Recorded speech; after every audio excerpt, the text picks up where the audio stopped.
Hello, you lovely people, and welcome back to Sabbatical Stories. I'm your host, Bex Thomas, and I created this podcast to inspire courage and normalise taking a break from your career. If you find these stories valuable, I'd love it if you could help by subscribing, liking, and rating the show. It really does mean a lot to us. Today's episode is for anyone who's ever found that maternity leave becomes more than just time away from work. We often hear about career breaks through travel or study, but what about when a career break evolves out of parenthood? I'm joined by the wonderful Lauren Yates, who has over 15 years' experience working across the UK and Australia as a sales professional, trainer, leader, and relationship builder. She shares openly about how her maternity leave extended into a longer career break, the identity shifts that came with stepping away from work, and the challenges of returning. It is a story that I reckon so many parents and heaps of expats will connect with, and one that reminds us that sabbaticals come in all shapes and sizes. Deep down, you've tried, deep, search wide, enjoy your climb, it's all for you. Hi Lauren, and thank you so much for agreeing to come and share your story, and welcome to Sabbatical Stories. As it's exactly that, your career break, who better to introduce the break and also yourself than you? So could you give us a bit of an intro to you and what your break meant to you? Yes, thank you. And thanks so much for having me on.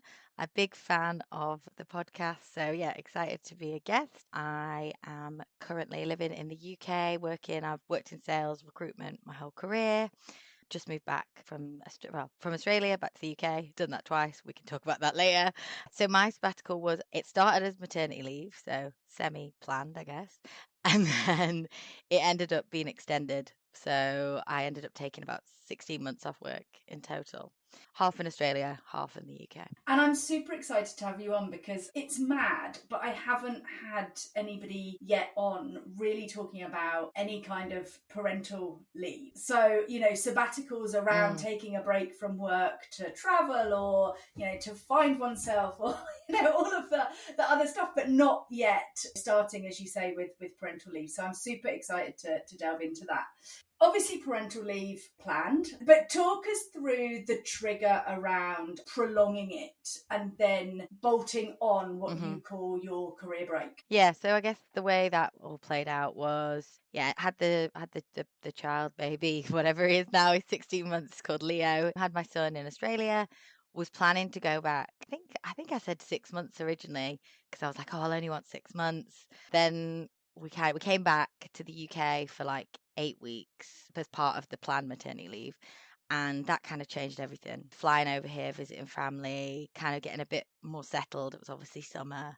That kind of, let's say, muddied the waters. Then we ended up making the tough decision, right, whatever you want to call it, the big decision to move back to the UK. Let's just see what happens. I'll resign from my job and look for a new job potentially in the UK. It just ended up being a move of country. There definitely wasn't much downtime to reflect and take it as that kind of exercise. And look, that is one of the main reasons I wanted to start the podcast, was around busting any kind of myths of what a career break is, because it is so unique to the individual, So actually, the fact that it has to be one thing or another is BS, really. It's about the individual. And so yours sounds as though the intent was that the decision had been made to move countries, so taking that break to be able to facilitate that and almost be CEO of life and move from one country to another.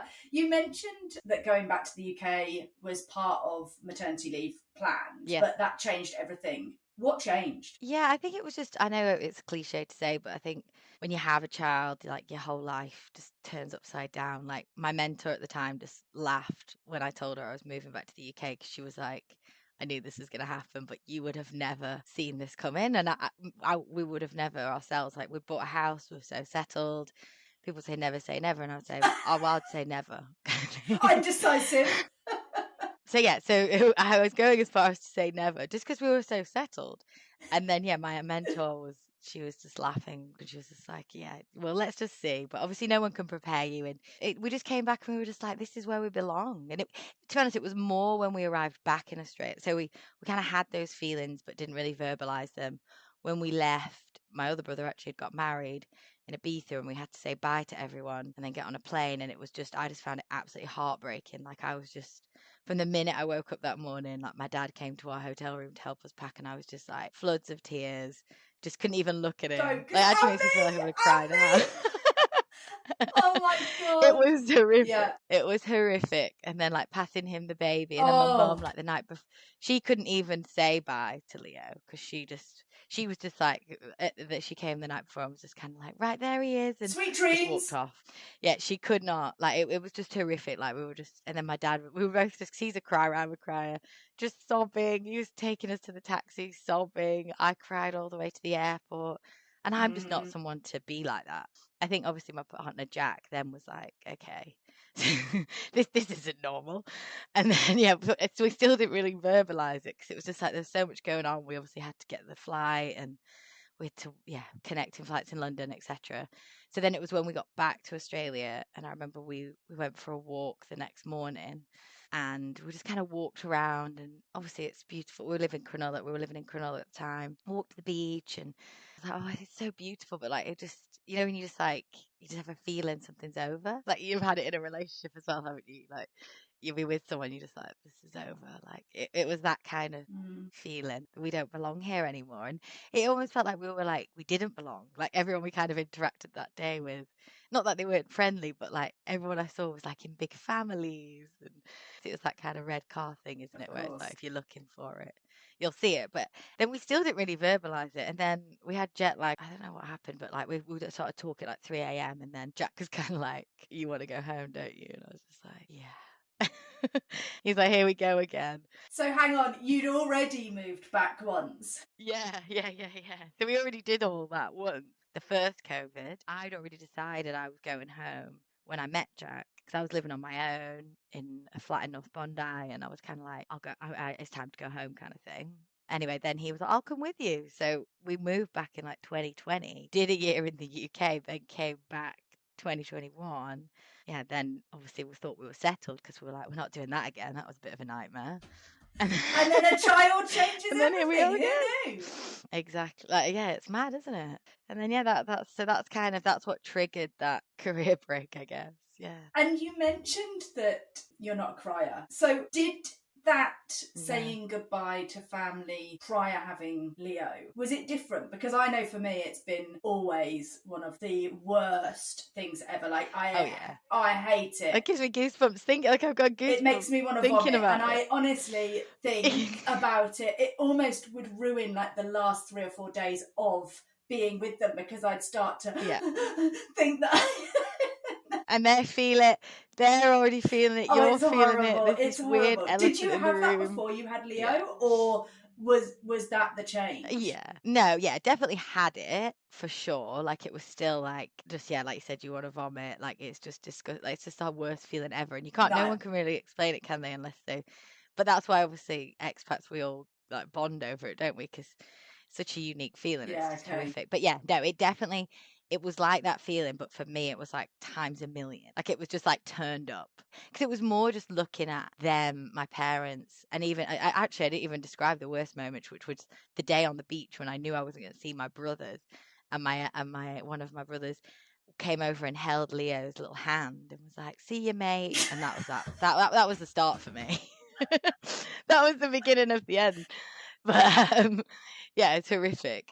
But yeah, so it was like, it was extreme, and it was more their reaction to saying bye to Leo that did it for me, because seeing like how sad that was making them, it felt more selfish than anything. It felt like I was taking something, and I know people will say absolutely, that's, it's your life, to me, but in that moment, it felt like I was taking something from them that they loved, and that just felt cruel, to be honest. Yeah, and at that age, I suppose Leo has no real idea of what's going on, right? So it is you thinking about future him, but it's actually them that your heart goes out to. I was thinking about them, yeah. Yeah. I've got friends that obviously say it gets much worse.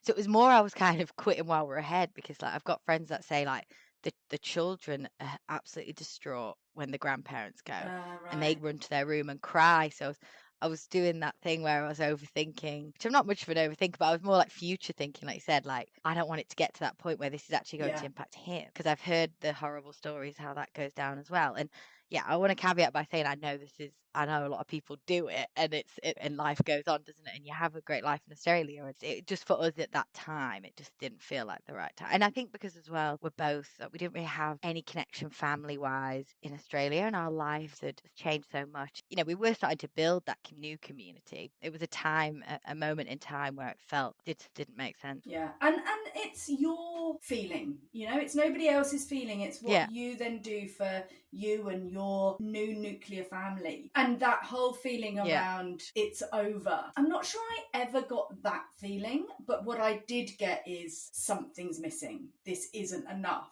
And it's such a weird feeling, as you say, when the beauty is all around you. Like there is nowhere better I still think in the world I than agree. waking up to that sunrise on the beaches on the eastern border of Australia, when you can get a coffee at 5:30 in the morning, where anywhere else in the world is impossible to do and still irritates me.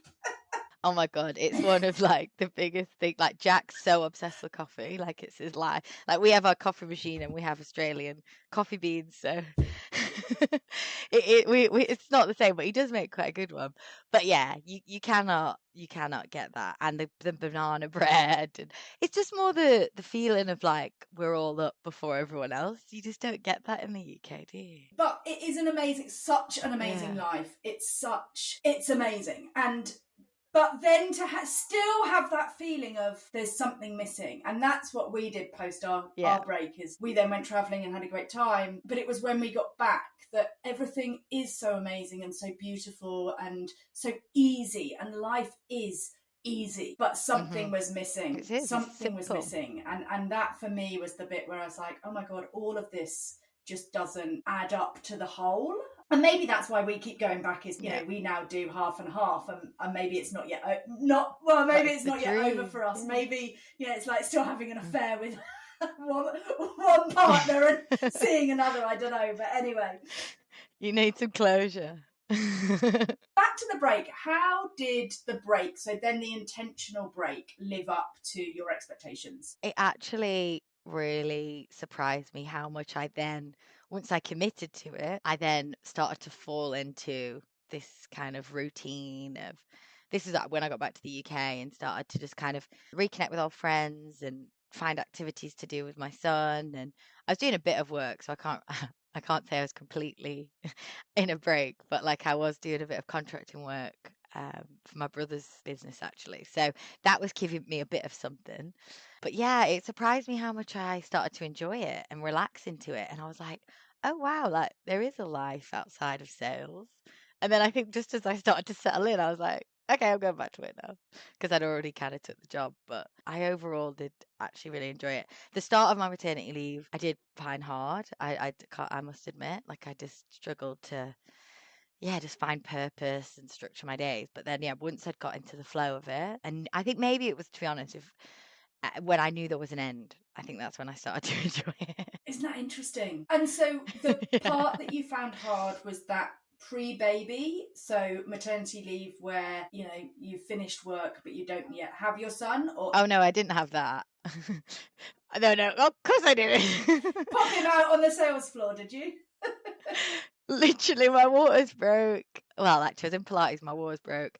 But I still, like, this was like, he was 3.5 weeks early. But even if he'd have come on time, Oh, wow. even if he came on time, I was finishing on the 5th of March, due date on the 6th of March. So, yeah. Okay. And so what did you find difficult about that first part of maternity leave? I actually felt like, if I could describe it, is I felt like I'd been hit by a bus or something. Like, it was just such a shock. I think because I kind of jump into things without really fully understanding what's involved. Like no nesting before. No, we did a tiny bit, but like we didn't have a pram, we didn't have a car seat. We were just finishing renovating our house, which we then sold very shortly after, and which got sold to a developer, so it was flattened, so that was fun. But we were just like in the midst of it was just a hectic time, and work was hectic. I was trying to close loads of deals. So my brain I was actually, no, what I was fixated on was birth. And because I do fixate on things, I was like, right, I'm having a good birth, which I did have. But I like threw myself into every podcast, class, but hadn't particularly, well, at all, looked at what happens after the birth. So I was very prepared for the birth, but then was like, oh, okay, now there's a baby. So it was all just a bit of a shock, to be honest. And I didn't have my mum. I mean, I had a really like I do still have a really good friend.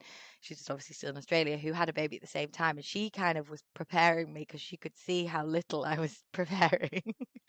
She was just kind of laughing about how little I was preparing. And then when I had the baby, she was kind of like, mm-hmm. Like, I found it hard in that it was just a big shock. Obviously, like I was lucky in that I did feel the love for my son and had all those kind of happy hormones. But then kind of after the first few weeks, all your hormones start to settle, and then I think you have a bit of a dip or whatever. And then I was kind of like, oh my God, like, okay, I don't see an end here. I got kind of obsessed over like, and I'm sure you've heard this, like the nap schedules and the apps. And I was like, okay, gotta get this baby on a schedule. And it just, yeah, I just kind of lost myself a bit in it all, I think. My identity was so attached to my job I went straight from uni to corporate job. So never had a break before. I didn't even do gap year or anything like that. That had been my life for so long, and I was such a workaholic. I was kind of like, oh wow, who am I? Do you know what I mean? Like, who am I as a mum? I don't really know. And like trying to make new friends, and I just found it all quite a strange time, to be honest. It's interesting that you say about your identity being so tied up with work, because when you were talking and saying, I couldn't see an end date, and all I was thinking is, this is your sales bit, right? Like, there's always, that's why, Yeah, you're yeah. so good End of the at quarter. sales. Is like, oh my goodness, it's a process. I do the process, there's an end, Yeah, I close the deal, it's done. yeah, Happy hormones, dopamine, yeah, dopamine hit, move on to the next, yeah. Tick. and then suddenly you've got this little Yeah. human that you need to keep alive, and the process is forever. So there is no Yeah. end. So it's then from somebody Yeah. observing who has not had children and absolutely plans not to have them. That's why I tapped out early. It is, there is no end. No, didn't think that one through. So it is but it's falling in love then with the process, and it's so easy to Yeah. say. But I think when we have been conditioned and so caught up in, achieving and productivity in a certain way and closing deals and all of that, it's really hard to say, oh, just fall in love with the process. Just fall in love, whatever the process might be. Yeah. It's so hard. I think the beauty is once you do learn to, Yeah. certainly for me, it's been a game changer. But my God, it's taken a while. What was the biggest, you say, it was a real surprise. What was the biggest surprise? The amount I was in the house. I'm not really a house person. I would say that's the biggest surprise. But that is one of the big, like, it was just like, oh my God, I need to be in the house a lot. And that was kind of a big realization for me. Everyone says they're going to be those mums that don't change their life and the baby comes with them. And you can be that to a certain extent, but then you start to realize the baby, they like being at home. Like, they want to be with their toys, and they do like routine. And because I've become obsessed with this, I went to this sleep school because he didn't sleep. So it's a big thing in Australia. I don't know if you've got any friends that have done it, but you get as part of your private health insurance, you go to the sleep school for like 5 nights, and you're like in a hospital. Anyway, I don't know if it was good or bad for me, but it was basically like, you need to be at home. The baby needs to sleep in his cot. And because I was always just like on the fly, sleeping in the pram. He'll sleep where he sleeps. Do you know what I mean? Anyway, they were like, no, 3 naps in the cot. So I was like, oh, okay, this is a lot of time in the house. Because I was always at work, out, busy. So it was just a big change of lifestyle for me, a big change of pace. And my mentor, she did kind of prepare for me for this. She kind of tried to prepare me more for the fact that she was like, you won't get those, like you were saying, the productivity ticks off the list. You won't get those like quick rewards. Like, no one's going to say, woo, you changed a nappy, or woo. Do you know what I mean? But that wasn't actually as bad. I didn't find that as hard as I thought that was going to be harder. I think maybe because she had mentioned that to me. But what I've more found hard was just the lack of spontaneity, lack of free will, going out and saying, I don't know when I'll be back. I'd had a long time of my life just doing whatever the hell I wanted and living this kind of free life. And then it's like, if I did have a night out planned or day drinks, like it would be like, when are you home to my partner? What's the schedule? It's like, okay, it's almost not worth going out. What shifted, or what did you do to then start to lean into, as you say, enjoying the sort of second half? Leo got a lot more engaging. So I started to be like, okay, this is good. Like he started to give a lot more back, smiles. Like now, like Jonathan, I find it really sad that we do that maternity leave at the start, because I feel like I would way prefer to be on maternity leave now, because he's like a little human and we have so much fun together. Like we do activities and I get a lot back. So I think he changed, and then I think I just kind of submitted to the process and and tried, which is hard, like you said, to kind of live in the present, like realize this is such a fleeting time. And I think once we had made that plan as well, that we knew what we were doing, and I knew I would go back to work on a certain date, then it kind of felt like time was more precious. Yeah. And that's kind of how I feel when I spend time with him now. It's like it is more finite. I Yeah. will sit and just play with him. And before I was kind of like, I'd be trying to do a million things and he'd just want my attention, but I'd be like, I need to do the house, I need to do this, da, da, da, da. Whereas now it's like, okay, this is just our time together. So I think it's more the finiteness of it. And if you were going back to Lauren back then on 3rd of Mhm. March, or no, 3.5 weeks before, what would be the advice you'd give her? Read more about don't focus on the birth. If the Focus birth's on going to happen, right? having a It's going to come out one way or another. Just do a bit of research. No, I wouldn't actually do that, because it was fine. I learned on the job. Maybe a little bit of planning might have been good, just a little bit more context. But no, I think it would be more like just enjoy it. Like it is such a precious, such a short time. This isn't a sales job. You don't need to, and also maybe like you don't need to be like the absolute best mum ever at everything. Like you can just wing a few things. Like, I think I was just so, and my mum said this to me and I hadn't even thought about it. She was like, you are not coping kind of thing, because you are trying to be this perfect mum and it is exhausting. Like I can see how exhausted you are. It's fine. Like he can just play by himself. Like you don't need to enhance his playing by, making everything 100% perfect, which I hadn't even realized I was doing. But I guess because of my identity at work to be like, this high achiever and all that kind of stuff, I was trying to apply that logic to being a mum, and it was just exhausting. So, I mean, I probably still do it to an extent now, but I am trying to be kinder to myself. And that's what I'd probably say. Yeah, just be a bit kinder to yourself. Don't give yourself such a hard time and just try and enjoy the process. Would you have listened? No. I don't listen to anyone. Yeah, and it's true, isn't it? You have to go through these things, and it's how we grow and how we evolve. Yeah. Maternity leave, then the intentional break around the move back to the UK. Talk us through where you're at now in comparison to prior having Leo. So the shift in situation and identity. Yeah, it's a topical question right now because I'm 8 weeks into my new job. Yeah, I would say it's like very, very challenging to be, and I'm now navigating what new sales Lauren looks like, who she is, how she operates, how she shows up, because I am finding it really, really challenging. And I know this is a common feeling from mums that I've spoken to. It's like you feel like you're not 100% present when you're being a mum, and you're not 100% present when you're at work. And yeah, for me, I'm just trying to find that happy balance of like, I am a workaholic. How can I be a workaholic and be a good mum? And I'm not condoning being a workaholic, but it's not, so when I say workaholic, I love work. So it's not like in a negative sense. It's like a addiction to work I just love it. Like, so it's not a negative work. Like I want to come back to my work at 9 p.m. because I like doing it. It's not a chore to me. I want to be on LinkedIn because I enjoy it. So yeah, it's just trying to find who she is. I went to Toronto, like a conference thing for it was 6 nights in total, which I found extremely hard. And the new crying me cried a lot. It's just not like openly just crying at the conference, but I was just crying. I was just missing my son so much.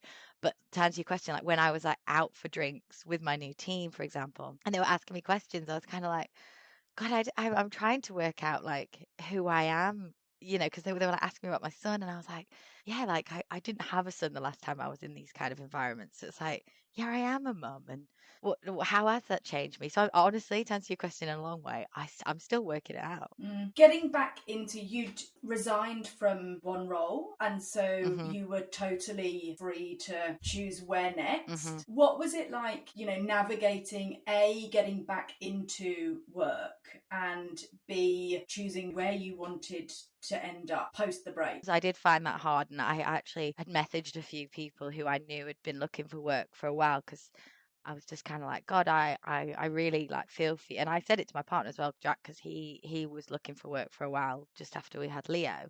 Yeah, I found it really hard to be like, okay, I'm re-entering the workforce, reflecting on what I wanted to do and where I wanted to work and I found that all really overwhelming as well because I was like, I love sales, but is sales aligned to my new life as a mum? Like I almost went down a different route. I'm a teacher, so I thought, oh, do I go into teaching again? I interviewed for a marketing role that they said I could do 3 days a week, massive pay cut, but it was a good company. And I was like, do go back to kind of, I guess, a role where you're not on those targets and you're not, it's not really high pressure. But then I had to kind of follow my gut in that and was like, nah, I'm not going to change, that I love sales. Like that is who I am. I've been in sales my whole career, like the art of sales kind of thing. So I was like, no, I'm staying true to that. But yeah, it was hard though. I did spend a lot of nights just laying there awake, like not in a negative way, like thinking, because that was the time I could think, because it was quiet and I had time to myself, and I was like, oh, do I? And I asked lots of people's advice, and obviously I do listen, but it's sometimes when you're in those situations, it's good to kind of go and ask all different people, like from different walks of life and who know you in different contexts, to ask their advice. And yeah, it took me a while, but yeah, I ended up following my heart, gut, let's say. And you mentioned the interviews were harder than previous, or? I found them hard. Well, I used to love interviews. When I'm on an interview, I actually love it. Just, I think you're probably the same, like being a recruiter, to be on the other end, you're like, oh, What, you want me to this is talk about weird. me? Okay. Yeah, yeah. And I mean, we all love to talk about ourselves, as you can probably tell. I do.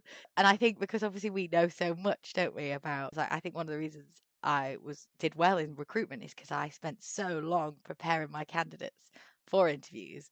I'll have to kind of flip that on its head and see if I can do it myself. But yeah, in terms of finding it hard, it was more like spending my days saying ooh, ooh, and like speaking like a baby, to them being like, okay, come on.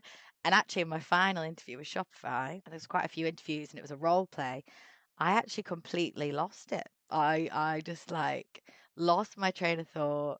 They liked me and we'd been through quite a few stages, but I could see them thinking, oh dear. When you have like an out of body experience. And I was thinking, oh, She's going off the rails here. we're losing her. No, no, no. Abort, abort. I just lost my train of thought. Like we were role playing a discovery call and I just couldn't. I got lost I'd prepared all these questions. I had actually over prepared for the role play. So I had like these lists of questions and I wasn't present as a salesperson in the role play. I was staring at these questions about e-commerce.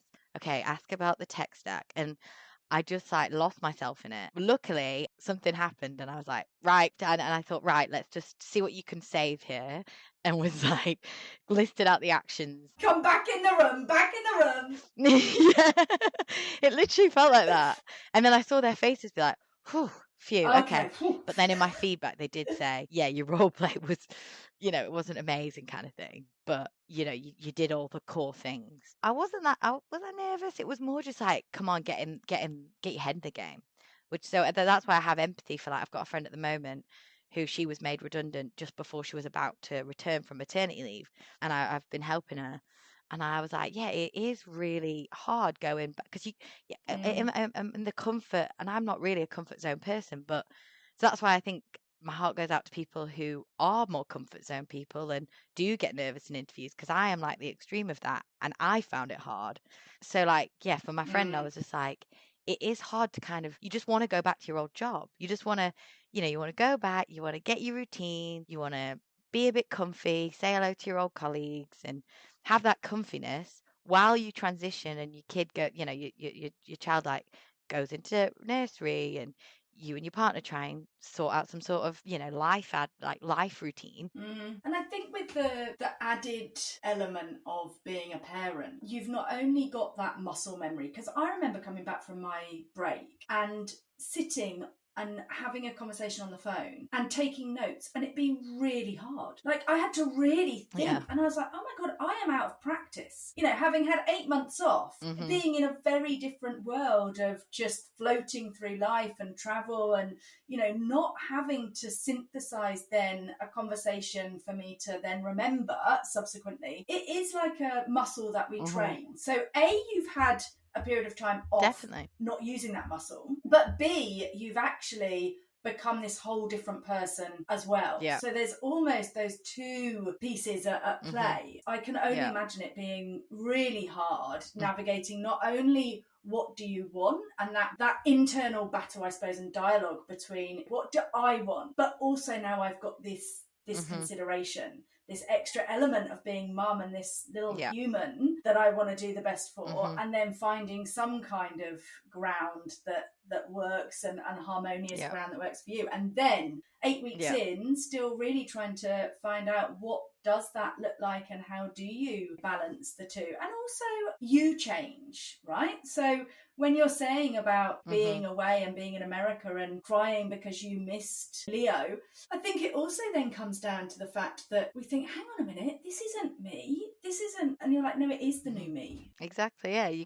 question yourself. Yeah. You mentioned going with your gut and your heart. Was there any other element of decision making process? What advice would you give somebody else if they're thinking, this is what I love, but maybe this would be, being a teacher, you get all the holidays, you obviously, in the education system. What advice would you give others over, I suppose, the heart and the gut around decision making? Don't do what I did. I just went down all these rabbit holes of these podcasts. I think I was telling you last time we spoke about like mothers shouldn't work, children shouldn't be in nursery until they're 3, and I just went on this really like dark rabbit hole of maybe I shouldn't work. And then I was like, no, that is just not me. And I had kind of this whole crisis. So I would say, just try not to get wrapped up in all this external noise. And people are so desperate to give you their advice, and sometimes in a helpful way and sometimes not. So I think you pick and choose who you ask advice from very carefully. And then I think ultimately it's your decision. Like it's your life. You're the one who's got to sit and do this job and show up and be successful. So I think you've got to be true to yourself in the cringiest way possible. There's so many sacrifices you make for your family, and I just think your job is, you spend so much time at your job. You've got to enjoy it. You've mentioned your mentor a couple of times. What role does she play, and how important has she been on your journey? She had a big part of my journey, to be honest. Like I approached her as someone in the business who I looked up to. Well, she actually said, let's have a trial session and see how we kind of tick. And then we obviously got on really well, and we used to go for a walk once a month. So we're going a long walk around like the botanical gardens. I think it was more like that kind of listening to myself, and she really helped me just kind of focus on myself, cut out the external noise. She gave me lots of coping mechanisms for kind of work. And to be honest, in the end, she ended up more like my therapist than my mentor. I feel she was kind of like, okay, we're going really deep here. But she had such a, that's why I always said, I think I wrote an article about it. Like, I just feel like everyone should have a mentor, because I just feel like if you two buzz off each other, and she said I gave her a lot as well, like, so we would share podcasts and would chat about all sorts of things. Just having that sounding board of someone who should have 10 years in the corporate world ahead of me. So she'd probably seen everything I was experiencing for the first time. So she has had a huge impact. And I am an absolute advocate for mentors. And I think it comes back and circles back to your point on, be intentional around who you seek advice from, because there is so much noise out there, and that's where we end up going round and round in circles and being so confused and the clarity not being there. So Lauren, what would be your top tips to, and I'm going to make it a little bit more niche, so to parents that are on a career break, whether it be parental leave or subsequently a chosen career break, what would be your top 3 tips? We're going to sound generic, but I do actually really stand by them. So I'd say first one is just be present and enjoy it, because it is finite. Once you're back at work, you're back, and that is it. You know, you're in the swing. The days turn into weeks, the weeks turn into months, and you will long for those days of walking around the park with the pram, not knowing where the day's going to take you. Be present, enjoy it. Number 2 would be kind to yourself. You don't need to do the washing, like let it pile up. Who cares? Like, do you know what I mean? I think I tried to find order in the chaos, and I think it actually created more stress for myself. So, and number 3, what would be number 3? I think this was one from my mentor actually, like, and it is more of a practical one. It's like, use the screen time when, like, don't feel guilt. There's so much noise and people saying screen time's this bad, do this, da, da, da. It's like, use screen time as and when you need it. If you need to take an important call, you need to do something, you need a minute to yourself, like, just put on Miss Rachel on YouTube. Like, then it's not going to hurt them. Like, their eyes, I read all these things about their eyes are still developing, da, da, da. Like, it's not going to hurt them. I think for cars and planes, screen time is like an absolute savior. So don't feel guilty about it. Wonderful. Thank you so much for coming on and sharing your unique story. If anybody wants to reach out and sort of get in touch, where's best to find you? Of course, LinkedIn. Because I am obsessed. No, yeah, I am very active on LinkedIn. So if anyone, I always love to hear from people. I have a monthly newsletter as well. So feel free to subscribe to that. Message me, keep in touch. Like, I'm very, very, very active on LinkedIn. Right, and we'll put all of that in the show notes. So thank you so much, and lovely to chat to you, Lauren. No, it's been such a pleasure. Thanks so much for having me on. My pleasure. You take care. I wish I could somehow steal you away from how you feel. Appreciate your situation. Let's try to keep this real. And it's like she said, we're all affected, yeah. And it's like he said, I won't let it. Thanks so much for listening. I truly appreciate each and every one of you taking the time to be here. A massive thanks to Lauren for joining me. I loved hearing her honest reflections on how maternity leave became a bigger career break than she ever expected. The way that her identity shifted during the time, and also the lessons that she's carrying with her as she re-enters the workplace. I think it's a really important reminder that career breaks aren't just about travel or adventure, but can also kind of come through life transitions like parenthood. If you'd like to connect with Lauren, I'll link all of the details in the show notes. A special thanks to Auntie B, as always, at the Flaxen, my incredible, patient and talented producer.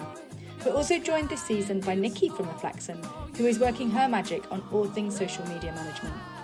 And of course, a big shout out to the amazing Joe Cook, whose soulful vocals we're lucky enough to feature throughout the show. If you enjoyed this episode, I'd love it if you could like and rate the show. And if you really want to make my day, then please do leave a positive comment too. If you know somebody who would love this conversation, do send it their way. Your support means the world and helps get these stories out to more people who need to hear them. Do you have a sabbatical story? Or maybe you know someone whose journey would inspire others? Do let us know. You can get in touch via Sabbatical Stories Podcast on Instagram, or directly message me on LinkedIn. I'm Bex Thomas. Until next time, take care of yourself, keep dreaming big, and remember, your sabbatical story is just waiting to be written. I'm